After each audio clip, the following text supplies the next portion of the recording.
Bon, bonjour à chacun, heureux de vous retrouver pour notre petit rendez-vous hebdomadaire.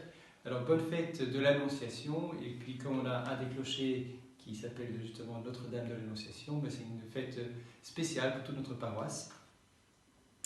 Alors, je voudrais vous parler de l'Évangile. Dans l'Évangile, on voit bien que ce qui se passe, c'est un accomplissement de ce qui était promis dans la première lecture et dans le psaume. Donc il y a quelque chose qui a été dit et la Vierge Marie accomplit cela. Alors qu'est-ce qui se passe? 4 points dans ce qui se passe à la Vierge Marie. Premièrement, l'ange la salue et lui dit qu'elle est comblée de grâce, que le Seigneur est avec elle. Donc il lui dit ce qu'il est en train de faire maintenant. Ensuite, deuxième point, il lui dit que ce que Dieu va faire est donc la mission qui lui est donnée. Donc, tu as trouvé grâce auprès de Dieu, tu vas concevoir et enfanter un fils. Troisième point, il lui dit comment ça va être possible. L'Esprit Saint vient. Et puis il dit, pour Dieu rien n'est impossible, donc l'Esprit Saint vient.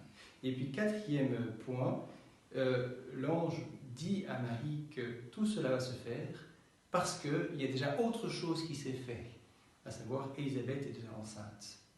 C'est l'impossibilité. Rien n'est impossible à Dieu pour Élisabeth et donc beaucoup plus, encore plus pour Marie. Donc ces 4 points se retrouvent chez Marie. Alors Marie est une personne qui a réellement existé, mais qui parle aussi d'autres choses. Elle est figure d'autres réalités. Marie est figure de l'Église. Qu'est-ce que Dieu fait par rapport à l'Église? Et il dit ce qu'elle est. De fait, l'Église est une institution humaine, mais qui est aussi pleine de grâce. Il faut le voir comme tel. Deuxième chose, Dieu agit par l'Église. Il est en train de faire des choses avec l'Église. Il donne une mission à l'Église. Pourquoi est-ce que c'est possible? Parce que l'Esprit Saint descend sur l'Église. Et quelle est la preuve que c'est possible? Eh bien, ce qui s'est passé en Marie, d'une certaine manière, peut aussi, toute proportion gardée, aussi se dérouler dans l'Église. Alors c'est vrai pour Marie, c'est vrai pour l'Église, c'est vrai pour chacun de nous. Qu'est-ce que Dieu aime faire pour chacun de nous? Et il nous dit ce qui se passe en nous. Il nous révèle. Et en descendant en nous-mêmes, on peut se rendre compte de cela. Deuxième chose, Dieu nous donne une mission. Il agit en nous pour les autres. Et souvent beaucoup plus que ce qu'on imagine, comme pour Marie et l'Église. Ça va plus loin. Donc il nous challenge, il nous fait sortir de nous-mêmes pour notre joie et celle des autres. On se dit, oui, mais moi, vu ce que je suis, c'est pas possible, comme Marie et l'Église, pour finir. Si, c'est possible. Le Seigneur nous donne son Esprit Saint qui nous fait sortir de nous-mêmes. La preuve, quatrième point, c'est qu'il a déjà fait tellement de choses en Marie et dans l'Église.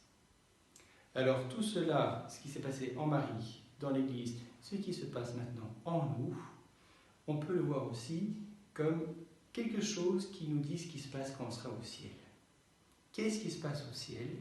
Eh bien, le Seigneur nous dit la grâce que nous vivons. N'arrêtera pas de la confirmer. Au ciel, il y a aussi comme une espèce de croissance. C'est le deuxième point. Croissance en Dieu. Comment est-ce que cette croissance se fera? Eh bien, ce sera la grâce de Dieu, l'Esprit Saint, qui n'arrête pas de venir et de nous porter de plus en plus à la gloire. La petite Thérèse, par exemple, n'arrête pas de faire du bien sur la terre. Donc, elle a une mission et elle le peut faire parce que la grâce de l'Esprit Saint. Et qu'est-ce qui nous montre que ce sera possible? Bien, c'est ce que Dieu a déjà fait dans l'histoire. Vous voyez que les choses sont construites les unes sur les autres.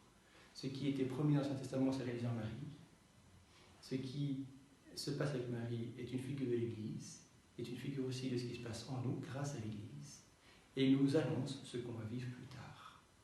Donc on a ici une dynamique, un accomplissement se fait de plus en plus grand pour notre joie.